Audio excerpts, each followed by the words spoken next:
ಅಣ್ಣ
3:30 ಆಯ್ತು.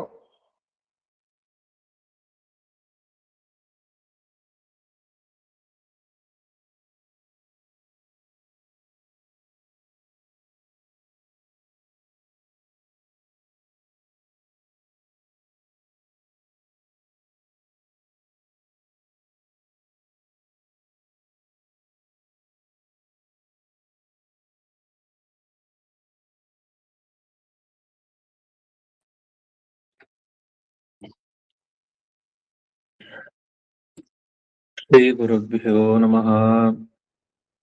ಕೃಷ್ಣಾಯ ವಾಸುದೇವಾಯ ಹರಯೇ ಪರಮಾತ್ಮನೆ ಪ್ರಣತಕ್ಲೇಶನಾಶಾಯ ಗೋವಿಂದಾಯ ನಮೋ ನಮಃ. ಅಭ್ರಮಂ ಭಂಗರಹಿತಂ ಅಜಡಂ ವಿಮಲಂ ಸದಾ ಆನಂದತೀರ್ಥಮತುಲಂ ಭಜೆ ತಾಪತ್ರಯಾಪಹಂ. ತಪೋ ವಿದ್ಯಾ ವಿರಕ್ತ್ಯಾದಿ ಸದ್ಗುಣೋಘಾಕರಾನಹಂ ವಾದಿರಾಜಗುರೂನ್ ವಂದೇ ಹಯಗ್ರೀವ ಪದಾಶ್ರಯಾನ್. ಲಕ್ಷ್ಮೀನಾರಾಯಣರ ಚರಣಕ್ಕೆ ಶರಣೆಂಬೆ ಪಕ್ಷಿ ವಾಹನ್ನಾಗೆರಗೋವೆ. ಪಕ್ಷಿ ವಾಹನ್ನಾಗೆರಗೋವೆ ಅನುದೀನ ರಕ್ಷಿಸಲಿ ನಮ್ಮ ವಧುವರರ. 10 ವರ್ಷದ ಕೆಳಗೆ ಮಕ್ಕಳಾಟಿಕೆಯಲ್ಲಿ ಚಿತ್ತ ಸ್ತ್ರೀಯರಿಗೆ ಎರಗುವುದೇ. ಅರ್ತಿಯಿಂದರ್ಚಿಸಿದ ಗೋಕುಲದ ಕನ್ನೇರ ಸತ್ಯ ಸಂಕಲ್ಪ ಬೆರೆದಿದ್ದ. 48ನೇ ಪದ್ಯದ ವಿವರಣೆ. ಭಗವಂತನಿಗೆ ಕಾಮಕ್ರೋಧಗಳಿಲ್ಲ ಅನ್ಲಿಕ್ಕೆ ಅನೇಕ ಯುಕ್ತಿಗಳನ್ನ ಹೇಳಿದ್ರು. ಮತ್ತೊಂದು ಯುಕ್ತಿಯನ್ನು ಕೂಡ ಹೇಳ್ತಾ ಇದ್ದಾರೆ. ಮಕ್ಕಳ ಆಟಿಕೆಯಲ್ಲಿ 10 ವರ್ಷದ ಕೆಳಗೆ ಚಿತ್ತ ಸ್ತ್ರೀಯರಿಗೆ ಎರಗುವುದೇ ಅಂತ. ಭಗವಂತ ಯಾವುದೇ ಕಾಮದ ವಿಕಾರಕ್ಕೆ ವಿಕಾರ ಇಲ್ಲ ಅನ್ಲಿಕ್ಕೆ ಅವನಿಗೆ ಒಂದು ಯುಕ್ತಿಯನ್ನು ಹೇಳ್ತಾ ಇದ್ದಾರೆ. ಅಂದ್ರೆ ಈ ಕಲಿಯುಗದಲ್ಲೂ ಕೂಡ ಒಂದು ಸ್ತ್ರೀ ಸಂಗ ಮಾಡಿ ಸಂತಾನ ಆಗಬೇಕು ಅಂದ್ರೆ ಕನಿಷ್ಠ ಪಕ್ಷದ ಒಂದು ಕಾಮೋತ್ಪತ್ತಿಯ ಸಮಯ ಅಂತ ಇದೆ. 8ನೇ ವಯಸ್ಸಿಗೆ ಯಾವ ಹುಡುಗರಿಗೂ ಕೂಡ ಕಾಮದ ಪರಿಚಯ ಇರಲ್ಲ. ಇಂತಹ ಘೋರವಾದ ಕಲಿಯುಗದಲ್ಲಿಯೂ ಕೂಡ ಯಾವ ಪುರುಷರಿಗೂ ಕಾಮದ ವಿಕಾರವಿಲ್ಲ ಅಂತ ನಿರ್ಣಯ ಆದಾಗ ಪ್ರಾಕೃತವಾದ ಶರೀರವೇ ಇಲ್ಲದ ಕಾಮದ ವಿಕಾರ ಹೊಂದುವ ಶರೀರವೇ ಇಲ್ಲದ ಪರಮಾತ್ಮನಿಗೆ ಈ ತರ ಒಂದು ಸ್ತ್ರೀ ಸಂಘದಿಂದ ಮಕ್ಕಳಾಯ್ತು 8ನೇ ವಯಸ್ಸಿನಲ್ಲಿ ಅನ್ನೋದು ಹೇಗೆ ಕೂಡುತ್ತೆ? ಸಾಮಾನ್ಯ ಹುಲುಮಾನವರಿಗೆ ಅದು ದೋಷ ಅಲ್ಲ. 8ನೇ ವಯಸ್ಸಿನಲ್ಲಿ ಕಾಮ ವಿಕಾರ ಇಲ್ಲ. ಇಂತಹದ್ದು ಸರ್ವಶಕ್ತನಾದ ಪರಮಾತ್ಮನಿಗೆ ಕಾಮ ವಿಕಾರವನ್ನು ಹೇಗೆ ಹೇಳ್ತೀರಿ? ಅದು 8ನೇ ವಯಸ್ಸಿಗೆ ಅಂತ. ಅವನು ಸರ್ವಶಕ್ತನಾಗಿದ್ರಿಂದ ಎಲ್ಲವನ್ನೂ ಮಾಡಬಲ್ಲವನಾದ್ರಿಂದ ಅವನ ಸಂಕಲ್ಪದಿಂದ ನಡೆಯುತ್ತೆ. ಅವನಿಗೆ ದೇಹದ ಸಂಬಂಧವೇ ಆಗಬೇಕಾಗಿಲ್ಲ. ಆದ್ರಿಂದಲೇ ಪರಮಾತ್ಮ ನೋಡಿ, 8ನೇ ವಯಸ್ಸಿಗೆ ಸ್ತ್ರೀ ಪುರುಷರ ಸಂಬಂಧ ಉಚಿತ ಅಲ್ಲ, ಅದು ಕಾರ್ಯಕಾರಿಯೂ ಅಲ್ಲ. ಕಾರ್ಯಕಾರಿ ಅಲ್ಲ ಅಂದ್ರೆ ಯಾವುದೇ 8 ವರ್ಷದ ಬಾಲಕನಿಗೆ ಒಂದು 10 ಜನ ಮಕ್ಕಳಾದ್ರು ಅನ್ನುವ ಸ್ಥಿತಿ ಇಲ್ಲ. ಅವನಿಗೆ ದೇಹ ಧಾತುಗಳ ಅಭಿವೃದ್ಧಿಗೆ 14-15 ವರ್ಷಗಳಾಗಬೇಕು. 8ನೇ ವಯಸ್ಸಿಗೆ ಸಂತಾನ ಆಗುವುದು ಅಸಂಭವ ಪುರುಷರಿಂದ.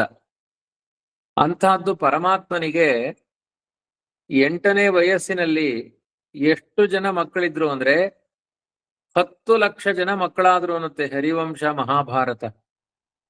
ಅವನ ದೇವತ್ವವನ್ನ ತಿಳಿಸಲಿಕ್ಕೆ ಹೊರಟ ಗ್ರಂಥಗಳು ಇವು. ಅವನಿಗೆ ಯಾವ ಕಾಲದ ವಿಕಾರಗಳಿಲ್ಲ ಪರಮಾತ್ಮನಿಗೆ. ಹಾಗಾಗಿ ಅವನಿಗೆ 1ನೇ ವಯಸ್ಸಿಗೆ ಅಷ್ಟು ಜನ ಮಕ್ಕಳಾದ್ರು ಅಂತ ಹೇಳಿದ್ರು ಒಪ್ಪಿಕೊಳ್ಬೇಕು. ಒಂದು ದಿನಕ್ಕಾದ್ರೂ ಒಪ್ಪಿಕೊಳ್ಬೇಕು. ಅವನು 100 ವರ್ಷಕ್ಕೆ ಮಕ್ಕಳಾದ್ರು ಅಂತ ಹೇಳಿದ್ರು ಒಪ್ಪಿಕೊಳ್ಬೇಕು. ಯಾಕೆ ಅಂದ್ರೆ ಕಾಲಕೃತ ವಿಕಾರಗಳಿಗೆ ತುತ್ತಾಗದೇ ಇರುವ ವ್ಯಕ್ತಿತ್ವ ಪರಮಾತ್ಮನದ್ದು. ನಮಗೆಲ್ಲ ಕಾಲಿಕ ವಿಕಾರಗಳಿದೆ, ಕಾಲಕ್ಕೆ ಸಂಬಂಧಪಟ್ಟ ವಿಕಾರಗಳಿದೆ. ಪರಮಾತ್ಮನಿಗೆ ಯಾವುದೇ ಕಾಲ ನಿಮಿತ್ತವಾದ ವಿಕಾರ ಇಲ್ಲ. ಅಂದ್ರೇನು? ನನ್ನ ಬಾಲ್ಯ, ನನ್ನ ಯೌವನ, ನನ್ನ ಕೌಮಾರ, ನನ್ನ ಯೌವನದಲ್ಲಿದ್ದ ಬಲ ನನ್ನ ವೃದ್ಧಾಪ್ಯದಲ್ಲಿ ಇಲ್ಲ. ಈ ವಿಕಾರಗಳಿದೆ. ಪರಮಾತ್ಮನಿಗೆ ಈ ರೀತಿಯಾದ ಅವಸ್ಥೆಗಳನ್ನು ತೋರಿಸ್ಕೊಂಡ. ಕೃಷ್ಣ ಬಾಲಕನಾಗಿದ್ದ, ಕೃಷ್ಣ ಯೌವನದಲ್ಲಿದ್ದ, ಕೃಷ್ಣ ಮದುವೆ ಆದ, ದೊಡ್ಡವನಾದ, ಮನುಷ್ಯ ಲೋಕದಂತೆ ತೋರಿಸಿಕೊಂಡಿದ್ದಾನೆ. ಆದ್ರೆ ಆ ದೇಹದ ವ್ಯಾಪಾರಗಳೆಲ್ಲ ಮನುಷ್ಯ ಲೋಕವನ್ನ ಮೀರಿ ನಿಂತಿದೆ. ಯಾಕೆಂದ್ರೆ ಇದೇ ಉದಾಹರಣೆ. ಕೃಷ್ಣನಿಗೆ 8 ವರ್ಷ ಪ್ರಾಯ ಆದಾಗ ಅವನಿಗೆ 10 ಲಕ್ಷ ಜನ ಮಕ್ಕಳಾಗಿದ್ದಾರೆ. ಯಾರಿಗಾದ್ರೂ 8ನೇ ವಯಸ್ಸಿನ ಪ್ರಾಯಕ್ಕೆ 10 ಲಕ್ಷ ಜನ ಮಕ್ಕಳಾಗ್ಲಿಕ್ಕೆ ಸಾಧ್ಯ ಇದೆಯಾ? ಆಲೋಚನೆ ಮಾಡಿ. ಒಂದು ಪ್ರಾಯದಲ್ಲಿಯೇ 8ನೇ ವಯಸ್ಸಿನಲ್ಲೇ 10 ಲಕ್ಷ ಜನ ಮಕ್ಕಳಾಗಿದ್ದಾರೆ.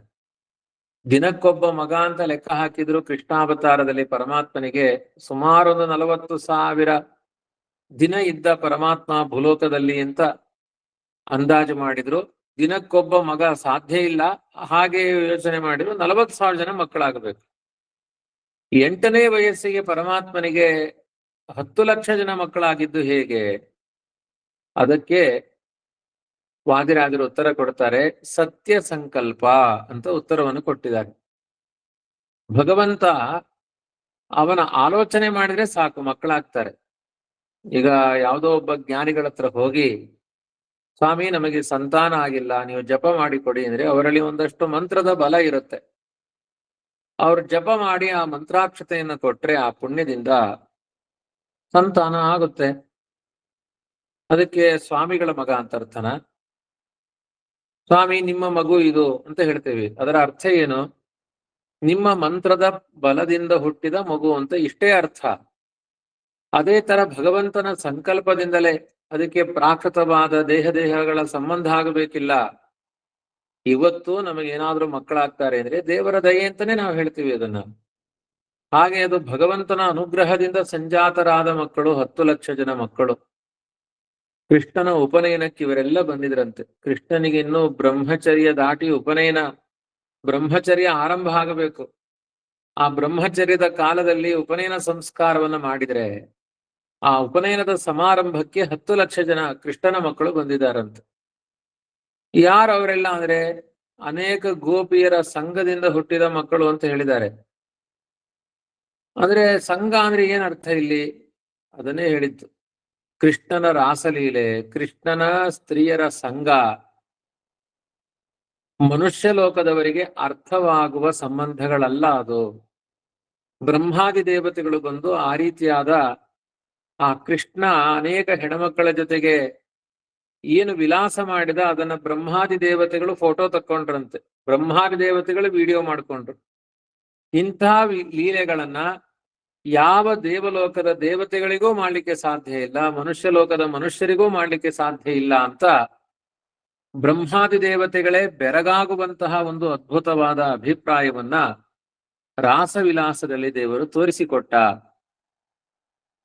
ಆದ್ರಿಂದ ಮಕ್ಕಳಾಟಿಕೆ ಚಿತ್ತ ಸ್ತ್ರೀಯರಿಗೆ ಎರಗುವುದು. 8ನೇ ವಯಸ್ಸಿಗೆ ಹೋಗ್ತಾನೆ ದೇವರು, ಅವನನ್ನ ಮದುವೆ ಆಗಬೇಕು ಅಂತ ತುಂಬಾ ಜನ ಕಾತ್ಯಾನಿ ವ್ರತ ಬೇರೆ ಮಾಡ್ತಿರ್ತಾರೆ. ಇನ್ನೊಂದ್ ಕಥೆ, ಅವರೆಲ್ಲರೂ ಕೂಡ ವ್ರತ ಮಾಡ್ತಾ ಇರ್ತಾರೆ. ಅವರೆಲ್ಲ ಕಾತ್ಯಾನಿ ವ್ರತ ಮಾಡ್ಬೇಕಾದ್ರೆ ಪರಮಾತ್ಮ ಅವರ ವಸ್ತ್ರಾಪಹಾರ ಮಾಡ್ತಾನೆ. 16,000 ಜನ, ಅನೇಕ ಜನ ಹೆಣ್ಮಕ್ಳು, ಬೇರೆ ಬೇರೆ ಹೆಣ್ಮಕ್ಳು, ಅವರೆಲ್ಲ ಕಾತ್ಯಾನಿ ವ್ರತ ಮಾಡ್ಬೇಕಾದ್ರೆ ಗೋಪಿ ವಸ್ತ್ರಾಪಹಾರಿ ಅಂತ ಅವರ ವಸ್ತ್ರವನ್ನ ಅಪಹಾರ ಮಾಡ್ತಾನೆ. ವಸ್ತ್ರಾಪಹಾರ ಮಾಡಿದಾಗ ದೇವರಿಗೆ ಎಷ್ಟು ವಯಸ್ಸು? 7 ವಯಸ್ಸು. ಯಾರಿಗಾದ್ರೂ ಇಂತಹ ಕಾಮದ ಚೇಷ್ಟೆ 7ನೇ ವಯಸ್ಸಿನಲ್ಲಿ ಇರುತ್ತಾ? ಇದನ್ನೆಲ್ಲ ದೇವರು ಯಾಕೆ ಮಾಡಿದ ಅಂದ್ರೆ, ಜನ್ಮಾಂತರದ ಸಂಬಂಧಗಳಿಂದ ತಪಸ್ಸನ್ನ ಮಾಡಿ ಕೃಷ್ಣ ನಮಗೆ ಪತಿ ಆಗಬೇಕು, ಅವನಿಂದ ಸಂತಾನ ಆಗಬೇಕು, ಅದರಿಂದ ಮೋಕ್ಷ ಆಗಬೇಕು ಅಂತ ಅಪ್ರಾಕೃತವಾದ ಆಲೋಚನೆಗಳನ್ನ ಮಾಡಿದ್ದಾರೆ. ಯಾವುದೇ ಭಗವಂತನ ಮುಂದೆ, ಈಗ ಅನಂತ ಭಗವಂತನ ದೇವಾಲಯಗಳಿದ್ದಾವೆ, ಆ ದೇವಾಲಯಗಳ ಒಳಗಡೆ ಹೋದಾಗ ಯಾರಾದ್ರೂ ಕಾಮಕ್ರೋಧಗಳಿಗೆ ತುತ್ತಾಗ್ತಾರ? ಹೃದಯದಲ್ಲಿರುವ ಕಾಮವಾಸನೆ ದೂರ ಆಗುತ್ತೆ. ಶುಕಮುನಿಗಳು ಅತ್ಯಂತ ವಿರಕ್ತ ಸನ್ಯಾಸಿಗಳು, ಇಂಥ ಕಾಮುಕತನದ ಚೇಷ್ಟೆಗಳನ್ನ ಅವರಾದ್ರೂ ವರ್ಣನೆ ಮಾಡ್ತಾರ? ಈ ಕೃಷ್ಣನ ರಾಸವಿಲಾಸ ಗೋಪಿ ವಸ್ತ್ರಾಪಹಾರದ ಕಥೆಗಳನ್ನ ಕೇಳಿದ್ರಿಂದ ಕಾಮದ ವಾಸನೆ ದೂರ ಆಗುತ್ತೆ ಸನ್ಯಾಸಿಗಳಿಗೆ ಅಂತ ಹೇಳಿದ್ದಾರೆ. ಪವಿತ್ರವಾದ ಏಕಾದಶಿ ಇಂತಹ ದಿನಗಳಲ್ಲಿ ಆ ದೇವರ ಕಾಮ ನಿಗ್ರಹದ ಕಥೆಗಳು, ದೇವರ ವ್ಯಾಪಾರದ ಕಥೆಗಳನ್ನ ಕೇಳಿದ್ರೆ ನಮ್ಮ ಮನಸ್ಸಿನಲ್ಲಿ ಕಾಮ ವಿಕಾರ ಉಂಟಾಗಲ್ಲ ಅಂತ ಹೇಳಿದ್ದಾರೆ. ಆದ್ರಿಂದ ಕೃಷ್ಣನ ಆ ವಯಸ್ಸು ಕ್ವ ಸಪ್ತಾಹಾಯನೋ ಬಾಲಹ ಕ್ವ ಮಹಾದ್ರಿ ವಿದಾರಣಂ, 7 ವರ್ಷದಲ್ಲಿ ಭಗವಂತ ಮಾಡಿದ ವ್ಯಾಪಾರಗಳು, ಹೆಣ್ಣು ಮಕ್ಕಳ, ಸಾವಿರಾರು ಹೆಣ್ಣುಮಕ್ಕಳ ಜೊತೆಗೆ ವಿಹಾರ ಮಾಡಿದ, ವಸ್ತ್ರಾಪಹಾರ ಮಾಡಿದ 7ನೇ ವಯಸ್ಸಿನಲ್ಲಿಯೇ. ಕೆಲವರು ಹೇಳ್ತಾರೆ, ಏನ್ರಿ ನಮಗೆ ದೇವರೇ ಗೋಪಿ ವಸ್ತ್ರ, ಹೆಣ್ಮಕ್ಕಳ ವಸ್ತ್ರಾಪಹಾರ ಮಾಡಿದ, ಹೆಣ್ಮಕ್ಕಳ ಜೊತೆ ಡ್ಯಾನ್ಸ್ ಮಾಡಿದ, ನಾವ್ಯಾಕೆ ಮಾಡಬಾರದು ಅಂತ.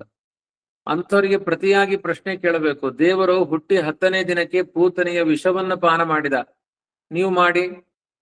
7ನೇ ವರ್ಷಕ್ಕೆ ಯಾರಿಂದಲೂ ಎತ್ತಲಾಗದ 270 ಕಿಲೋಮೀಟರ್ ವ್ಯಾಪ್ತಿಯ ಬೆಟ್ಟವನ್ನ ಎಡಗೈಯಲ್ಲಿ ಎತ್ತಿದ. ನೀವು ಬೆಟ್ಟ ಎತ್ತುವುದು ಬೇಡ, ಒಂದು 20 kg ತೂಕ ಎತ್ತಲಿಕ್ಕಾಗಲ್ಲ, ಲಗೇಜ್ ಹೊತ್ಕೊಂಡು ಹೋಗ್ಲಿಕ್ಕಾಗಲ್ಲ, ಕೂಸನ್ನ ಎತ್ತಲಿಕ್ಕಾಗಲ್ಲ, ಹಡದಿರೋ ಮಕ್ಕಳನ್ನ ಎತ್ತಲಿಕ್ಕಾಗಲ್ಲ. ಅಂಥದ್ದು ನಾವು ಪರಮಾತ್ಮ ಹಂಗ್ ಮಾಡಿದ್ದಾನೆ, ನಾವು ಹಿಂಗ್ ಮಾಡ್ತೀವಿ ಅಂದ್ರೆ ಅರ್ಧ ಜರತೀಯ ನ್ಯಾಯ ಅಂತ ಕರೀತಾರೆ. ಒಂದು ಮುಖವನ್ನ ಬಿಡೋದು, ಇನ್ನೊಂದು ಮುಖವನ್ನ ಸ್ವೀಕಾರ ಮಾಡೋದು. ಸಮಗ್ರವಾಗಿ ಭಾಗವತವನ್ನ ಕಂಡಾಗ ಪರಮಾತ್ಮನ ಪ್ರತಿಯೊಂದು ಕ್ರಿಯೆಗಳು ಕೂಡ ಅಮಾನುಷವಾಗಿಯೇ ಕಾಣುತ್ತೆ. ಆದ್ರಿಂದ ಸಂಕಲ್ಪ ವಿದಿತ ಸಾಧ್ಯ ಭವತೀನಾಂ ಮದರ್ಚನಂ ಮಯಾನುಮೋರಿತ ಸೋಸೌ ಸತ್ಯೋ ಭವಿತುಮರ್ಹತಿ. ಭಾಗವತದಲ್ಲಿ ಕೃಷ್ಣ ಹೇಳ್ತಾನೆ, ನೀವೆಲ್ಲ ಸ್ತ್ರೀಯರೇ ನನ್ನ ಅಂಗಸಂಗ ಮಾಡಬೇಕು ಅಂತ ಬಂದಿದ್ದೀರಿ, ನನ್ನ ಹೃದಯ ಸಿಂಹಾಸನದಲ್ಲಿ, ನಿಮ್ಮ ಹೃದಯ ಸಿಂಹಾಸನದಲ್ಲಿ ನನ್ನನ್ನ ಆರಾಧನೆ ಮಾಡ್ತಾ ಇದ್ದೀರಿ, ನನ್ನನ್ನ ಪ್ರತ್ಯಕ್ಷವಾಗಿ ಆರಾಧನೆ ಮಾಡಬೇಕು ಅಂತ ಕಾಮಪೂರ್ವಕವಾದ ಭಕ್ತಿಯಿಂದ ಬಂದಿದ್ದೀರಿ. ಆದರೆ ನಾನು ಸತ್ಯ ಸಂಕಲ್ಪನಿದ್ದೇನೆ, ನಿಮ್ಮ ಆರಾಧನೆಯನ್ನು ಅನುಮೋದಿಸಿದ್ದೇನೆ. ನಾನು ಸತ್ಯ ಸಂಕಲ್ಪ ಅಂತ ನಿಮಗೆ ಅರ್ಥ ಆಗಬೇಕು ಅಂದ್ರೆ ನಿಮಗೆಲ್ಲ ಬೇಕಾದಷ್ಟು ಸಂತಾನ ಸುಖ ಎಲ್ಲವೂ ಆಗಲಿ ಅಂತ ಪರಮಾತ್ಮ ಅವರಿಗೆಲ್ಲ ಅನುಗ್ರಹವನ್ನ ಮಾಡಿದ, ಮಕ್ಕಳಾಯ್ತು ಅಂತ ಭಾಗವತದಲ್ಲಿದೆ. ಅವರೆಲ್ಲ ಪ್ರಾರ್ಥನೆ ಮಾಡಿದ್ರಂತೆ, ಕೃಷ್ಣ ನಿನ್ನ ಮದುವೆ ಆದ್ಮೇಲೆ, ಇದು ಉಪನಯನ ಆದ್ಮೇಲೆ ಬ್ಯುಸಿ ಆಗೋಗ್ತಿ, ದಿನಕ್ಕೊಬ್ಬೊಬ್ರು ನಿನ್ನನ್ನ ಮದುವೆ ಆಗೋರು ಇರ್ತಾರೆ, ನಮ್ಮನ್ನ ಉಪನಯನ ಪೂರ್ವ ವಿವಾಹ ಮಾಡಿಕೊಳ್ಬೇಕು. ಸಂಸ್ಕಾರದ ಪ್ರಥಮಮೇವ ಸುಸಂಗಮೋ ನೋ ಭೂಯಾತ್. ಸಂಸ್ಕಾರ ಆಗೋಕ್ಕಿಂತ ಮೊದಲು, ಉಪನಯನ ಸಂಸ್ಕಾರ ಆಗೋಕ್ಕಿಂತ ಮೊದಲೇ ನಿನ್ನ ಜೊತೆಗೆ ನಮಗೆ ಸಂಬಂಧ ಬೆಳಿಲಿ, ದೇಹದ ಸಂಬಂಧವೇ ಬೆಳಿಲಿ ಅಂತ ಈ ತರ ತಪಸ್ಸನ್ನ ಮಾಡಿದ್ರು. ಒಬ್ಬರಲ್ಲ ಇಬ್ಬರಲ್ಲ, 10,000 ಸ್ತ್ರೀಯರು, ಅವರಲ್ಲಿ 10 ಲಕ್ಷ ಜನ ಮಕ್ಕಳನ್ನ ಪಡೆದ ಭಗವದ್ ಭಾರ್ಯತಾ ಯೋಗ್ಯ ಕಾಶ್ಚಿದ್ ಅಪ್ಸರಸ ಸ್ತ್ರೀಯ. ಇವರೆಲ್ಲ ಯಾರು ಅಂದ್ರೆ ಮೂಲ ರೂಪದಲ್ಲಿ ಭಗವಂತನ ಭಾರ್ಯರಾಗ್ಲಿಕ್ಕೆ ಅರ್ಹತೆಯನ್ನ ಪಡೆದವರು. ಅಪ್ಸರಾ ಸ್ತ್ರೀಯರಿಗೆ ನಿಯತರಾದ ಪತಿ ಅಂತಿರೋದಿಲ್ಲ. ಅಂತಹ ಅಪ್ಸರೆಯರಲ್ಲಿ ಭಗವಂತನನ್ನ ಪತಿ ಅಂತ ಉಪಾಸನೆ ಮಾಡಲಿಕ್ಕೆ ಅರ್ಹತೆ ಉಳ್ಳಂತಹ ಅಪ್ಸರೆಯರಲ್ಲಿ ಲಕ್ಷ್ಮೀದೇವಿಯ ಸನ್ನಿಧಾನ ಇತ್ತು. ಆದ್ರಿಂದ ದೇವರು ಆ ಸ್ತ್ರೀಯರನ್ನ ಪಡೆದದ್ದು ಅಂದ್ರೆ ಅರ್ಥ ಏನು? ತನ್ನ ಲಕ್ಷ್ಮೀ ರೂಪಗಳನ್ನೇ ಪಡೆದ. ಲಕ್ಷ್ಮೀ ರೂಪದ ಸಂಬಂಧ ಪರಮಾತ್ಮನಿಗೆ ಸರ್ವಕಾಲಗಳಲ್ಲೂ ಇದೆ. ಆದ್ರಿಂದ ಈ ಜಗತ್ತಿನ ಹುಟ್ಟು, ಈ ಜಗತ್ತಿನ ಬೆಳವಣಿಗೆಯನ್ನ ಇಟ್ಟುಕೊಂಡು ಭಗವಂತ ಸಣ್ಣ ವಯಸ್ಸಿನಲ್ಲಿ ಈ ಚೇಷ್ಟೆ ಮಾಡಿದ ಅಂತೆಲ್ಲ ಹೇಳಬಾರದು. ಅವನು ಸರ್ವಶಕ್ತ, ನಿರ್ವಿಕಾರ, ಸರ್ವದಾ ಸರ್ವಗುಣಯುಕ್ತ. ಜಗತ್ತಿನ ಎಲ್ಲಾ ಜೀವರಾಶಿಗಳ ಉತ್ಪತ್ತಿಗೂ ಅವನೇ ನಿಯಾಮಕ. ಹಾಗಾಗಿ ಒಂದು ವಿಧದ ಭಕ್ತರು ಪರಮಾತ್ಮನಲ್ಲಿ ನಿನ್ನ ಅಂಗಸಂಗ ಆಗಬೇಕು, ನಾವು ಮಕ್ಕಳನ್ನು ಪಡೆಯಬೇಕು ಅಂದ್ರೆ ಅವರ ದೇಹಕ್ಕೆ ಯಾವ ಕ್ರಮದ ತನ್ನ ಸಂಕಲ್ಪದಿಂದ ಸುಖವನ್ನು ಕೊಡಬೇಕು, ಹೇಗೆ ಅವರಿಗೆ ಸಂತಾನ ಆಗಬೇಕು ಅಂತ ಅನುಗ್ರಹ ಮಾಡಿದ. ಅದ್ ಹೆಂಗ್ ಮಾಡಿದ ಅಂದ್ರೆ ಹಂಗ್ ಮಾಡಿದ ಅಂತ ಉತ್ತರ. ಅದು ಹೆಂಗೆ ಅಂತ ಯಾರಿಗೂ ಅರ್ಥ ಆಗದೆ ಇರುವ ಸಂಗತಿ. ಯಾಕೆಂದ್ರೆ ದೇವರಿಗೆ ಪಾಂಚಭೌತಿಕ ದೇಹ ಇಲ್ಲ. ಪಾಂಚಭೌತಿಕ ದೇಹದ ಹೆಣ್ಮಕ್ಕಳು ಮಕ್ಕಳನ್ನ ಪಡೆದರು. ಅವರಿಗೆ ಹುಟ್ಟಿದ ಮಕ್ಕಳಿಗೆಲ್ಲ ಅಪ್ಪ ಯಾರು ಅಂದ್ರೆ ಕೃಷ್ಣನೇ. ಆ ಮಕ್ಕಳಿಗೆ ಹುಟ್ಟಿದ ದೇಹ ಎಲ್ಲ ಪಾಂಚಭೌತಿಕ. ಆ ದೇಹವನ್ನ ಪಡೆದ ತಾಯಿಂದಿರು ಕೂಡ ಪಾಂಚಭೌತಿಕ. ಆದ್ರೆ ಸಂಬಂಧ ನಡೆದದ್ದು ಮಾತ್ರ ಅಪ್ರಾಕೃತನಾದ ಭಗವಂತನ ಜೊತೆಗೆ. ಅದು ಹೇಗೆ? ಆಕಾಶದಿಂದ ಮಗುವಾಯಿತು. ಆಕಾಶ ಅಪ್ರಾಕೃತವಾದ ಆಕಾಶ ಇದೆ, ನಿತ್ಯವಾದ ಆಕಾಶ ಇದೆ. ಆ ನಿತ್ಯವಾದ ಆಕಾಶದ ಸಂಬಂಧ ನಮಗೆ ನಿತ್ಯ ಇದೆ. ಅದರ ಸಂಬಂಧದಿಂದ ಮಕ್ಕಳಾಗಲಿಕ್ಕೆ ಸಾಧ್ಯವಾ? ಇದನ್ನೇ ಹೇಳ್ತಾರೆ ಅಚಿಂತ್ಯ ಐಶ್ವರ್ಯ ಶಕ್ತಿ. ನಮ್ಮ ಚಿಂತನೆಗೆ ನಿಲುಕದೇ ಇರುವಂತಹ ಶ್ರೇಷ್ಠವಾದ ಗುಣಗಳು ಪರಮಾತ್ಮನಲ್ಲಿ ಇದೆ. ಆ ಶಕ್ತಿ ಏನ್ ಮಾಡುತ್ತೆ ಅಂದ್ರೆ ಕಲ್ಪನಾತೀತವಾದ ಕಾರ್ಯಗಳನ್ನ ನಿರ್ವಹಿಸುತ್ತೆ. ನಮ್ಮ ಊಹೆಗೂ ನಿಲುಕದೇ ಇರುವಂತಹ ಸತ್ಕರ್ಮಗಳು ಆ ಶಕ್ತಿಯ ಹಿನ್ನೆಲೆಯಲ್ಲಿ ನಡೆಯುತ್ತೆ. ಹಾಗಾಗಿ ಕೃಷ್ಣನ ಬಗ್ಗೆ ನೀವು ನಂಬುವುದಾದ್ರೆ ಇಂತಹ ಒಂದು ಭಾವನೆಗಳನ್ನು ನಂಬಬೇಕು. ಅಂದ್ರೆ ಎಲ್ಲಾ ಸ್ತ್ರೀಯರಲ್ಲಿ ಲಕ್ಷ್ಮೀದೇವಿಯ ಸನ್ನಿಧಾನವನ್ನು ಇಟ್ಟು ಅವರ ದೇಹ ಸಂಬಂಧವನ್ನ ಬೆಳೆಸಿ ಸಂತಾನವನ್ನು ಕೊಟ್ಟ. ಆದರೆ ಅವನ ದೇಹದಿಂದ ವಿಕಾರ ಉಂಟಾಗಿ ಹುಟ್ಟಿದ ಮಕ್ಕಳಲ್ಲ, ಅವನ ಸಂಕಲ್ಪದಿಂದ ನಿಮ್ಮ ನಿಮ್ಮ ಯೋಗ್ಯತೆಗೆ ಅನುಗುಣವಾಗಿ ನಿಮಗೆ ಮಕ್ಕಳಾಗಲಿ ಅಂತ ಇವತ್ತು ಅನುಗ್ರಹ ಮಾಡ್ತಾನೆ ದೇವರು. ಅವನ ಹೋಗಿ ಸೇವೆ ಮಾಡ್ತಾರೆ. ಸೇವೆ ಮಾಡದೇನೆ ಇದ್ದವ್ರು ಇರ್ಬೋದು, ಮಾಡೋರು ಇರ್ಬೋದು. ಒಂದು ಒಳ್ಳೇದಾಯ್ತು ಅಂದ್ರೆ ಅವನಿಂದಲೇ ಆಗಿರುತ್ತೆ. ಅದು ನನ್ನಿಂದ ಅನ್ನೋದು ಮೂರ್ಖತನ, ಅವನಿಂದ ಅನ್ನೋದು ಜಾಣತನ, ಎಲ್ಲ ಆಗಿರುತ್ತೆ. ಅದಕ್ಕೆ ದೇವ್ರ ತರ ಮಕ್ಕಳನ್ನು ಕೊಡ್ಲಿಲ್ಲ ಅಂದ್ರೆ ನಮ್ಮ ಯೋಗ್ಯತೆ ನಮ್ಮ ಕರ್ಮಕ್ಕನುಸಾರವಾಗಿ ಸಂತಾನವನ್ನು ಕೊಡ್ತಾನೆ ಹೊರತು ದೇವರ ತರ ಮಕ್ಕಳು ಯಾರು? ದೇವನೊಬ್ಬನೇ, ಯಾವ ಬ್ರಹ್ಮ ರುದ್ರಾದಿಗಳು ಅಲ್ಲ. ದೇವರು ದೇವರಿಗೆ ಮಗನಾಗ್ತಾನೆ, ತನ್ನಿಂದ ತಾನೇ ಜನ್ಮವನ್ನ ಪಡಿತಾನೆ. ಅದರ ಅರ್ಥ ದೇವರಂತೆ ದೇವರಿರ್ತಾನೆ. ನಾರಾಯಣನ ಪುರುಷನಾಮಕನಾದ ಭಗವಂತ ವಾಸುದೇವ ರೂಪದಿಂದ ಬಂದ. ನಾರಾಯಣನ ಮಗ ವಾಸುದೇವ. ಆ ವಾಸುದೇವನಿಗೂ ನಾರಾಯಣನಿಗೂ ಭೇದವೇ ಇಲ್ಲ, ವ್ಯತ್ಯಾಸವೇ ಇಲ್ಲ. ಹಾಗೆ ಮೂಲ ರೂಪಿಯಾದ ಕೃಷ್ಣನ ಅವತಾರ ಕೃಷ್ಣ, ನಾರಾಯಣನ ಅವತಾರ ಕೃಷ್ಣ ರೂಪ. ಈ ಕೃಷ್ಣನಿಗೂ ನಾರಾಯಣನಿಗೂ ಭೇದವೇ ಇಲ್ಲ. ಹಾಗಾಗಿ ದೇವರಿಂದ ಹುಟ್ಟಿದ ಮಗ ಯಾರು ಅಂತ ಕೇಳಿದ್ರೆ ದೇವರೊಬ್ಬನೇ. ಉಳಿದವರೆಲ್ಲ ದೇವರಿಂದ ಹುಟ್ಟಿದವರಲ್ಲ, ದೇವರ ಅನುಗ್ರಹದಿಂದ ಹುಟ್ಟಿದವರು, ದೇವರ ಸಂಕಲ್ಪದಿಂದ ಹುಟ್ಟಿದವರು ಅಂತ ಅರ್ಥ ಮಾಡಿಕೊಂಡಾಗ, ಈ ರೀತಿ ಅರ್ಥ ಮಾಡಿಕೊಂಡ್ರೆ ದೇವರಿಗೆ ಕಾಮವಿಕಾರ ಇಲ್ಲ ಅಂತ ಅರ್ಥ ಆಗುತ್ತೆ. 8ನೇ ವಯಸ್ಸಿನಲ್ಲಿ ಕಾಮವಿಕಾರ ಇಲ್ಲ. ಪರಮಾತ್ಮ ಅವನು ಯಾವಾಗಿರ್ಬೇಕಾದ್ರೆ ಇರ್ಬೋದು ಅಂತ ಹೇಳಿದ್ರೆ ಪರಮಾತ್ಮ ಆಗಿದ್ರಿಂದ ಕಾಮವಿಕಾರ ಇಲ್ಲ. ನೀವು ಹೇಗೆ ಹೇಳಿದ್ರು ಅವನಿಗೆ ಕಾಮವಿಕಾರ ಅನ್ನುವ ದೋಷವನ್ನ ಹೇಳಲಿಕ್ಕೆ ಬರಲ್ಲ ಅಂತ ತಾತ್ಪರ್ಯ. 49ನೆಯ ಪದ್ಯ. 10 ಮತ್ತು 6,000 ಸ್ತ್ರೀಯರಲ್ಲಿ 10 10ನೆಪ ಕ್ರಮದಿಂದ ಪುತ್ರರ ವೀರ್ಯದಲ್ಲಿ ಸೃಷ್ಟಿಸಿದವರುಂಟೆ ಅರ್ತಿಯ ಸೃಷ್ಟಿ ಹರಿಗಿದು ಅಂತ 49ನೇ ಪದ್ಯದಲ್ಲಿ ಇನ್ನೂ ಒಂದು ಸ್ವಾರಸ್ಯವನ್ನು ಹೇಳ್ತಾ ಇದ್ದಾರೆ. ಇದು ಮುಂದೆ ಯಾವಾಗ ಅಂದ್ರೆ ಪ್ರಾಗ್ಜ್ಯೋತಿಷ ನಗರಕ್ಕೆ ಹೋಗಿ ನರಕಾಸುರನ ಸಂಹಾರ ಮಾಡಿ ಅಲ್ಲಿರುವ 16,100 ಜನ ಹೆಣ್ಮಕ್ಕಳು ಅಗ್ನಿಪುತ್ರರು ತಪಸ್ಸು ಮಾಡಿ ಭಗವಂತನನ್ನ ಪತಿಯನ್ನಾಗಿ ಹೊಂದಬೇಕು ಅಂತ ಗಂಡು ಹೆಣ್ಣಾಗಿ ಜಪ ಮಾಡಿದ ಕಥೆ ಇದು. ಅವರನ್ನೆಲ್ಲ ಸ್ವೀಕಾರ ಮಾಡ್ತಾನೆ. ಇವ್ರನ್ನ ಸ್ವೀಕಾರ ಮಾಡಬೇಕಾದ್ರೆ ರುಕ್ಮಿಣಿ ಕಲ್ಯಾಣ ಆಗೋಗಿರುತ್ತೆ, ಸತ್ಯಭಾಮೆ ಕಲ್ಯಾಣ ಆಗೋಗಿರುತ್ತೆ. ಇದು ಒಂದು ಯೋಗ್ಯವಾದ ವಯಸ್ಸಿನಲ್ಲಿ ಒಳ್ಳೆಯ ಪ್ರಾಪ್ತ ಯೌವನ ಅವನದ್ದು. ಅಂಥ ಪ್ರಸಂಗದಲ್ಲಿಯೂ ಕೂಡ ಇನ್ನೊಂದು ಕ್ರಮದ ಸೃಷ್ಟಿ ಮಾಡ್ತಾನೆ. 8ನೇ ವಯಸ್ಸಿನಲ್ಲಿ 10 ಲಕ್ಷ ಜನ ಮಕ್ಕಳಾದ್ರು. ಅಲ್ಲಿ ನಿಯಮ ಇಲ್ಲ, ಒಬ್ಬರಿಗೆ ಒಂದಾದ್ರು, ಇನ್ನೊಬ್ಬರಿಗೆ ಇಬ್ಬರಾದ್ರು, ಇನ್ನೊಬ್ಬರಿಗೆ 3 ಜನ ಆದ್ರು, ಹೀಗೆ ಮಕ್ಕಳಾದ್ರು. ಆದ್ರೆ 16,100 ಜನ ಪತ್ನಿಯರನ್ನ ಏಕಕಾಲದಲ್ಲಿ ವಿವಾಹ ಮಾಡಿಕೊಂಡ್ರೆ ಅವರಿಗೆಲ್ಲ ಏಕಕಾಲದಲ್ಲಿ ಡೆಲಿವರಿ ಆಗೋ ಹಾಗೆ ಮಾಡ್ತಿದ್ದ. ಎಲ್ಲಿ ಆದ್ರೂ ಹೀಗುಂಟ. ಎಷ್ಟೋ ಜನ ಇತರ ಮತೀಯರು ಒಟ್ಟೊಟ್ಟಿಗೆ 5 ಕಟ್ಕೊಂಡಿರ್ತಾರೆ. ಒಂದು ಮನೆಯಲ್ಲಿ ಏಕಕಾಲದಲ್ಲಿ 5 ಜನ ಮಕ್ಕಳಿಗೆ ಜನ್ಮ ಅಂತ ಇಲ್ಲಿ ತನಕ ಇತಿಹಾಸ ಇಲ್ಲ, 5 ಜನರಲ್ಲಿ ಇಲ್ಲ. ಅಂತಹದ್ದು ಪರಮಾತ್ಮ ಏಕಕಾಲದಲ್ಲಿ 16,108 ಪತ್ನಿಯರಲ್ಲಿ 9 ಗಂಟೆ 20 ನಿಮಿಷಕ್ಕೆ ವೃಷಭ ಲಗ್ನದಲ್ಲಿ ಮಕ್ಕಳು. ಎಷ್ಟು? 16,100 ಜನ ಮಕ್ಕಳು ಅಮ್ಮ ಅಂತ ಇದ್ದು. ಈ ತರ ಮಕ್ಕಳನ್ನ ಹಡೆಯುವಂತಹ ವ್ಯವಸ್ಥೆಯನ್ನ ಯಾವ ಸೃಷ್ಟಿಕರ್ತನಿಗೆ, ಯಾವ ಜಗತ್ತಿನ ರಾಜರಿಗೆ ಮಾಡ್ಲಿಕ್ಕೆ ಸಾಧ್ಯ ಸೃಷ್ಟಿಕರ್ತನಲ್ಲದೆ ಅಂತ ಹೇಳ್ತಿದ್ದಾರೆ. 10 ಮತ್ತು 6 ಸಾವಿರ, 16,000 ಅಂತ ಅರ್ಥ. 10 + 6 ಸಾವಿರ ಅಂದ್ರೆ 16,000 ಸ್ತ್ರೀಯರಲ್ಲಿ 10 ಹತ್ತೆನಿಪ ಕ್ರಮದಿಂದ ಏಕೈಕ ಶಸ್ತಾ ಕೃಷ್ಣಸ್ಯ ಪುತ್ರಾನ್ ದಶಾಬಲಾಹ ಅಜೀಜನನ್ ನವನವಾನ್ ಪಿತು ಸರ್ವಾತ್ಮ ಸಂಪದ ಅಂತ ಭಾಗವತದ ಶ್ಲೋಕ ಇದು. ಒಂದೊಂದು ಹೆಣ್ಮಕ್ಕಳಲ್ಲಿ ಪರಮಾತ್ಮ 10 ಗಂಡು ಮಕ್ಕಳನ್ನ ಪಡೆದ. ಈ ತರ ವ್ಯವಸ್ಥಿತವಾಗಿ 16,100 ಜನ ಪತ್ನಿಯರಲ್ಲಿ ಏಕಕಾಲದಲ್ಲಿ ಒಂದೇ ತರ ಆ ಮಕ್ಕಳನ್ನ ಪಡೆಯುವಂತಹ ಶಕ್ತಿ ಪ್ರಾಕೃತವಾದ ವೀರ್ಯಕ್ಕಿದೆಯಾ? ಪ್ರಾಕೃತವಾದ ದೇಹದ ಸಂಬಂಧದಿಂದ ಇಂತಹ ಸೃಷ್ಟಿಯನ್ನ ಮಾಡ್ಲಿಕ್ಕೆ ಸಾಧ್ಯವಾಗುತ್ತಾ? ಸಾಧ್ಯವೇ ಇಲ್ಲ. ಇದರ ತಾತ್ಪರ್ಯಾರ್ಥ ಏನು ಗೊತ್ತಾ? ಒಂದು ವೇಳೆ ಒಂದೇ ದಿನ 16,100 ಜನ ಮಕ್ಕಳು ಹುಟ್ಟಬೇಕು ಅಂದ್ರೆ ಒಬ್ಬ ಪುರುಷನಿಗೆ ಅಷ್ಟು ಜನ ಪತ್ನಿಯರಿದ್ದಾರೆ.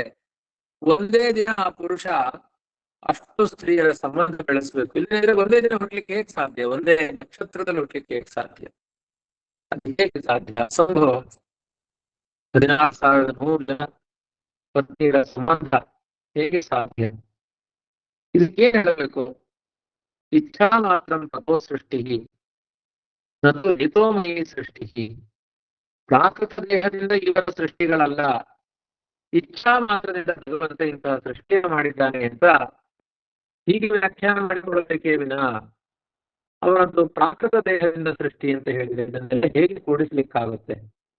ಹಾಗಾಗಿ ಇಂಥ ಶಕ್ತಿ ಯಾವ ಸೃಷ್ಟಿಕರ್ತನಾದ ಬ್ರಹ್ಮನಲ್ಲಿಲ್ಲ, ಸಂಹಾರಕರ್ತನಾದ ರುದ್ರನಲ್ಲಿಲ್ಲ. ಎಲ್ಲ ಐಶ್ವರ್ಯ ಲೀಲೆಗಳನ್ನು ತೋರಿಸಿದವನು ಸರ್ವೋತ್ತಮನಾದ ಪರಬ್ರಹ್ಮ ಶ್ರೀಮನ್ನಾರಾಯಣನ ಅವತಾರ ಶ್ರೀಕೃಷ್ಣ.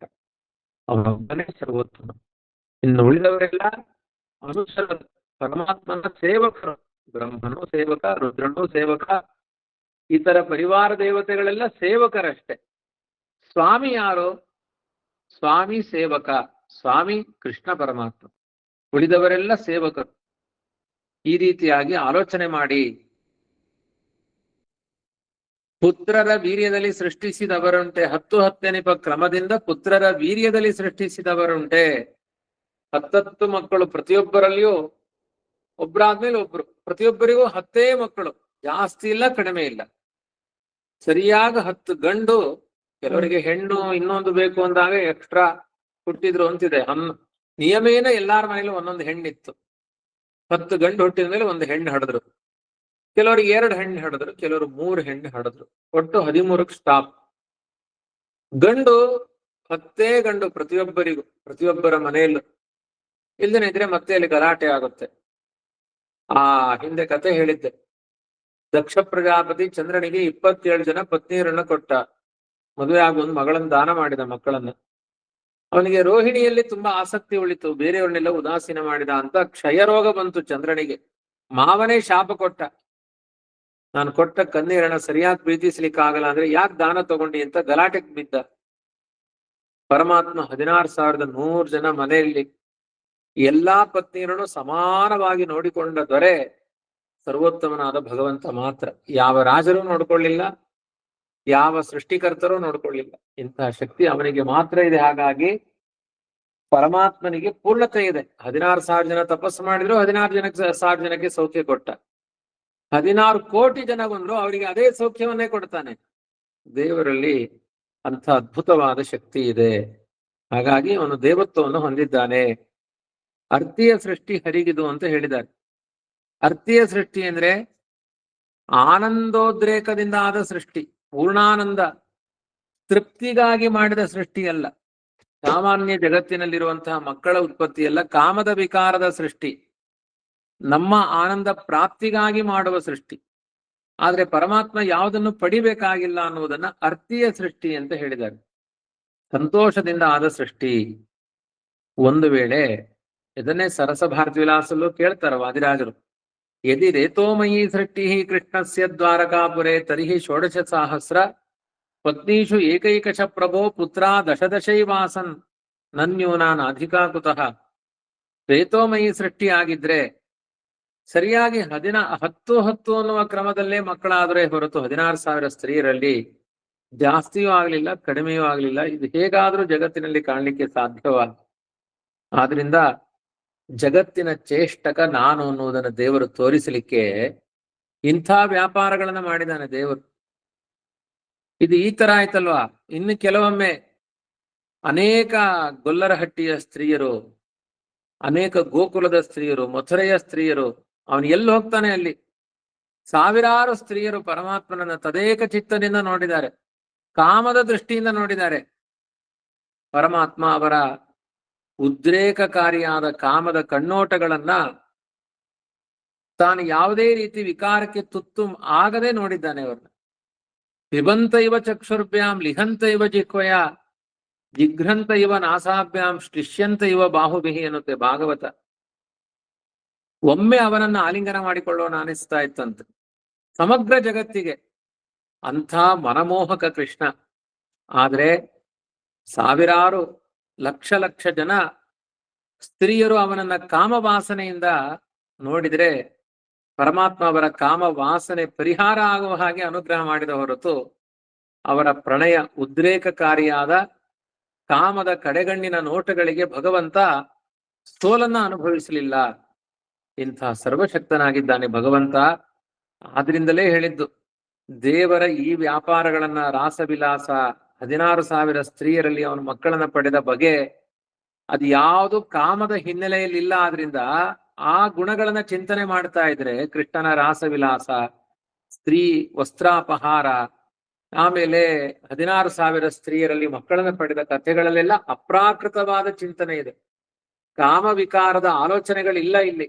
ಆದ್ರಿಂದ ಇಂಥ ಗುಣವನ್ನ ಚಿಂತನೆ ಮಾಡಿದವರಿಗೆ ನಮ್ಮ ಹೃದಯದಲ್ಲಿ ಏನಾದ್ರೂ ಘನವಾದ ಕಾಮದ ವಾಸನೆಗಳಿದ್ರೆ ಅದು ಪರಿಹಾರವಾಗುತ್ತೆ ಅಂತ ಇಂತಹ ಕಥೆಗಳು ನಮ್ಮ ಬದುಕಿನ ದೋಷಗಳನ್ನ ತಿದ್ದುವಂತಹ ಕಥೆಗಳು ಅಂತ ಹೇಳಿದ್ದಾರೆ. ಅಂತಹ ಕೋಹ್ಯೇವಾನ್ಯಾತ್ ಪ್ರಾಣ್ಯಾತ್ ಯದೇಶ ಆಕಾಶ ಆನಂದೋ ನ ಸ್ಯಾತ್. ಇಷ್ಟು ಮಕ್ಕಳನ್ನ ಸೃಷ್ಟಿ ಮಾಡಿ 10 ಲಕ್ಷ ಜನ ಮಕ್ಕಳು, ವಿವಾಹ ಪೂರ್ವ ಮದುವೆ ಆದ್ಮೇಲೆ ಅಷ್ಟ ಮಹಿಷಿಯರು ಬೇರೆ, ಅವರಲ್ಲಿಯೂ ಹಾಗೆ 16 ಜನ ಮಕ್ಕಳು ಹುಟ್ಟಿದ್ದಾರೆ. 16,100 ಸ್ತ್ರೀಯರು, ಅವರಲ್ಲಿ ಹುಟ್ಟಿದ 16,100 ಅಲ್ಲ, ಅವಾಗ ಅದೆಷ್ಟಾಗುತ್ತೆ? 1,32,000 ಜಾಸ್ತಿ ಆಗುತ್ತೆ. ಅಷ್ಟು ಜನ ಮಕ್ಕಳು. ಒಟ್ಟು ಕೃಷ್ಣನಿಗೆ ತನ್ನ ಅವತಾರ ಕಾರ್ಯದಲ್ಲಿ ಒಂದು 12 ಲಕ್ಷ ಜನ ಮಕ್ಕಳಿದ್ರು. ಇದು ಆನಂದದಿಂದ ಇಷ್ಟು ಮನೆಯಲ್ಲಿ ಒಂದು 5 ಜನ ಮಕ್ಕಳಾದ್ರೆ ಇಲ್ಲರಿ ಸಾಕ್ಲಿಕ್ಕಾಗಲ್ಲ ಅಂತ ಬೊಬ್ಬೆ ಹೊಡೆಯುವ ಜನಾಂಗ ಇವತ್ತಿದೆ. 12 ಲಕ್ಷ ಜನ ಮಕ್ಕಳಿಗೆ ಆಲೋಚನೆ ಮಾಡಿ ಒಂದ್ಸಲಿ. ಸುಮ್ಮನೆ ಆ ಕಥೆಯನ್ನು ಕೇಳಿಸ್ಕೊಳ್ಳೋದು ಬೇಡ, ಸುಮ್ಮನೆ ಕೂತ್ಕೊಂಡು ಆಲೋಚನೆ ಮಾಡಿ. ದೀಪಾವಳಿ ಹಬ್ಬ ಹೊಸ ಬಟ್ಟೆ ಕೊಡಿಸ್ಬೇಕು, 12 ಲಕ್ಷ ಜನ ಮಕ್ಕಳು. ಆಮೇಲೆ ಆ ಹೆಂಡಂದ್ರು, ಅವರಿಗೆಲ್ಲ ಊಟ, ಕೂತ್ಕೊಳ್ಳಿಕ್ ಜಾಗ ಎಲ್ಲ ಹೇಗೆ ಸಾಧ್ಯ? ಅದಕ್ಕೆ ನಾವು ಚಿಂತನೆ ಮಾಡ್ತೀವಿ, ಕಲ್ಯಾಣ ಮಂಟಪ ತರ 12 ಲಕ್ಷ ಜನ ಮಕ್ಕಳಿಗೆ ಕಲ್ಯಾಣ ಮಂಟಪ ಕಟ್ಲಿಕ್ಕೆ ಕಲ್ಯಾಣ ಮಂಟಪ ಇತ್ತ ಅವತ್ತು. ಭಾಗವತ ಪ್ರಾಕ್ಟಿಕಲ್ಲೇ ಅಲ್ಲ, ಸರಿಯಾಗಿ ಭಾಗವತ ಹೇಳೋದೇ ಇಲ್ಲ. ಇದೆಲ್ಲ ತಪ್ಪು. ಇವತ್ತಿನ ಆಧುನಿಕ ವಿಮರ್ಶಕರ ತಲೆ ಹಂಗೆ ಓಡುತ್ತೆ. ಅವರಿಗೆ ವಿಜ್ಞಾನ ಗೊತ್ತಿಲ್ಲ, ಗಣಿತ ಗೊತ್ತಿಲ್ಲ, ಆಲೋಚನೆ ಮಾಡುವ ಯುಕ್ತಿಗಳು ಗೊತ್ತಿಲ್ಲ. ಯಾಕೆಂದ್ರೆ ದೇವರ ಬಗ್ಗೆ ಎಚ್ಚರ ಇಲ್ಲ, ಆದ್ರಿಂದ ತಪ್ಪು ತಪ್ಪು ಆಲೋಚನೆಗಳಿರುತ್ತೆ. ಅವರ ಆಲೋಚನೆ ಹಿಂಗೆ ಹೋಗುತ್ತೆ. 12 ಲಕ್ಷ ಜನಗಳಿಗೆ ಕೂತ್ಕೊಂಡು ಊಟ ಮಾಡಬೇಕು ಅಂದ್ರೆ ಎಷ್ಟು ದೊಡ್ಡ ಜಾಗ ಬೇಕು? ಯಾವುದೇ ಇಷ್ಟೆಲ್ಲ ದೊಡ್ಡ ದೊಡ್ಡ ವೋಟಿಂಗ್ ಕಾರ್ಯಕ್ರಮಗಳು ನಡೆಯುತ್ತೆ. ಅದು JDS, ಬಿಜೆಪಿ, ಕಾಂಗ್ರೆಸ್, ಯಾವುದೇ ಕೆಲಸಗಳು ನಡೆದ್ರು 12 ಲಕ್ಷ ಜನ ಒಂದು ಗ್ರೌಂಡ್ ಅಲ್ಲಿ ಸೇರ್ಲಿಕ್ಕೆ ಆಗೋದೇ ಇಲ್ಲ. 1 ಲಕ್ಷ ಜನ, 2 ಲಕ್ಷ ಜನ, 3 ಲಕ್ಷ ಜನ. ದೊಡ್ಡ ದೊಡ್ಡ ಉತ್ಸವ ನಡೆಯುತ್ತೆ. ಪುರಿ ಜಗನ್ನಾಥ ಉತ್ಸವ, 1 ಕೋಟಿ ಜನ ಅಲ್ಲಿ ಸೇರಲ್ಲ, 10 ಲಕ್ಷ ಜನ ಸೇರ್ಬೋದು. ಅದ್ರಲ್ಲಿ ಕಾಲ್ ತುಳಿತ, ಅದು ಆನಂದ ಆಗಲ್ಲ. ಆ ತರ 10 ಲಕ್ಷ ಜನ, 12 ಲಕ್ಷ ಜನ ಸೇರ್ಕೊಂಡು ದೀಪಾವಳಿ ಹಬ್ಬ ಅಲ್ಲ, ಮೃತ್ಯು ಮೃದಂಗ ಆಗಿಬಿಡುತ್ತೆ. ಇದು ಹಬ್ಬವನ್ನೇ ಆಚರಿಸಿದ ಅದರ ಸಂಕೇತ ನಾವು ದೀಪಾವಳಿ ಹಬ್ಬ ಆಚರಿಸ್ತೇವೆ. ಹೇಗೆ ಆಚರಿಸಿದ? ನೀವೇ ಆಲೋಚನೆ ಮಾಡಿ ಹೇಳಿ. ಭಗವಂತ ದೊಡ್ಡ ಕಲ್ಯಾಣ ಮಂಟಪ ಕರ್ಕೊಂಡೋಗಿ ಆಚರಿಸಲಿಲ್ಲ. ದೊಡ್ಡ ಅಂಗಡಿಗೆ, ಇವಾಗ ನೋಡಿ ಬೆಂಗಳೂರಿನಲ್ಲಿ ಎಷ್ಟು ಲಕ್ಷ ಜನ ಇದ್ದಾರೆ. ಪ್ರತಿಯೊಬ್ಬರ ಮನೆಯಲ್ಲೂ ದೀಪಾವಳಿ ಆಚರಣೆ ಸಂತೋಷದಲ್ಲೇ ಆಗುತ್ತಾ ಇಲ್ವಾ? ಕೋಟಿ ಕೋಟಿ ಜನಗಳ ದೀಪಾವಳಿ ಹಬ್ಬ ಅವರವರ ಮನೇಲಿ ಆಗುತ್ತಾ ಇಲ್ವಾ?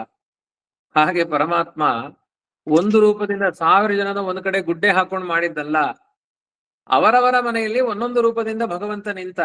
ಹಬ್ಬ ಸುಗಮವಾಗಿ ನಡೀತು. ಹಾಗಾಗಿ ಹಬ್ಬದ ಆಚರಣೆ ಆಯ್ತು.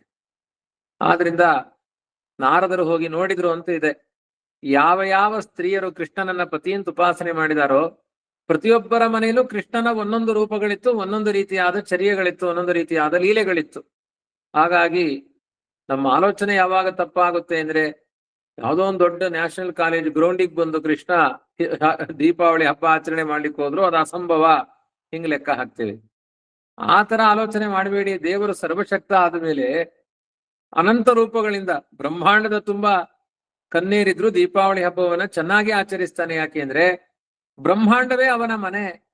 ಅನಂತ ರೂಪಗಳಿಂದ ಭಗವಂತ ಇರ್ತಾನೆ, ಹಬ್ಬಗಳನ್ನ ಆಚರಿಸ್ತಾನೆ. ಎಂಥ ಅದ್ಭುತವಾದದ್ದು ಇದೆಲ್ಲ. ಅದನ್ನೇ ಶಾಸ್ತ್ರ ಹೇಳುತ್ತೆ, ಅರ್ತಿಯಿಂದ ಆನಂದೋದ್ರೇಕದಿಂದ ಆಗುವ ಸೃಷ್ಟಿಯೇ ಹೊರತು ದುಃಖದ ಲವಲೇಶದಿಂದ ಆಗುವ ಸೃಷ್ಟಿ ಅಲ್ಲ. ದುಃಖದಿಂದ ಆಗುವ ಸೃಷ್ಟಿಗಳಲ್ಲಿ ಅಲ್ಪತೆಗಳಿರುತ್ತೆ. ಆನಂದದಿಂದ ಅವನಲ್ಲಿ ಸಹಜವಾಗಿ ಆನಂದ ಇದೆ. ಆನಂದದ ಪರಿಣಾಮ ಅವನ ಸೃಷ್ಟಿ ಅಂತ ಹೇಳಿದಾಗ ಅಲ್ಲಿ ಸಂತೋಷವೇ ಕಾಣುತ್ತೆ. ಆನಂದದ ಪರಿಣಾಮದ ಸೃಷ್ಟಿ ಇದು ಅಂತ, ಆ ಅರ್ಥೀಯ ಸೃಷ್ಟಿ ಹರಿಗೆ ಇದು ಅಂತ. ಹೀಗೆ ಭಗವಂತ ಯಾವುದೇ ಕಾಮವಿಕಾರ, ಸ್ತ್ರೀ ನಿಮಿತ್ತವಾದ ಕಾಮವಿಕಾರಕ್ಕೆ ತುತ್ತಾಗ್ಲಿಲ್ಲ ಅನ್ನುವುದನ್ನ 49, 48 ಈ 2 ಪದ್ಯಗಳಲ್ಲಿ ವರ್ಣನೆ ಮಾಡಿದ್ದಾರೆ. ಇನ್ನ ಮುಂದೆ ಯಾವ ಹೆಣ್ಣಿನ ಸಂಬಂಧವೇ ಇಲ್ಲದೆ ಸೃಷ್ಟಿ ಮಾಡ್ತಾನೆ ನೋಡ್ರಿ ದೇವರು. ಇದೆಲ್ಲ ಹೆಣ್ಣಿನ ಸಂಬಂಧ, ಹೆಣ್ಣಿನ ಒಂದು ಸಂಯೋಜನೆ ಕಾಣುತ್ತೆ. ಅದಕ್ಕೆ ವ್ಯಾಖ್ಯಾನ ಮಾಡಿ ಆಯ್ತು. ಸ್ತ್ರೀ ನಿರಪೇಕ್ಷವಾಗಿ ಮಾಡುವ ಸೃಷ್ಟಿಯ ಸಾಮರ್ಥ್ಯ ದೇವರಲ್ಲಿದೆ. ಅವನು ಕಾಮ ವಿಕಾರವಾಗದೆ ಸೃಷ್ಟಿಯನ್ನು ಮಾಡುವ ಸಾಮರ್ಥ್ಯ ದೇವರಿಗಿದೆ ಎನ್ಲಿಕ್ಕೆ 50ನೇ ಪದ್ಯದಿಂದ ದೃಷ್ಟಾಂತವನ್ನು ಕೊಡುತ್ತಾರೆ. ಅದೇನು ಅನ್ನುವುದನ್ನ ಮತ್ತೆ ನಾಳೆ ನೋಡೋಣ. ಹರೇ ನಮಃ. ಶ್ರೀಕೃಷ್ಣಾರ್ಪಣಮಸ್ತು. ನಮಸ್ಕಾರ ಸರ್. ನಮಸ್ಕಾರ ಶ್ರೀ, ಧನ್ಯವಾದಗಳು. ಧನ್ಯವಾದಗಳು.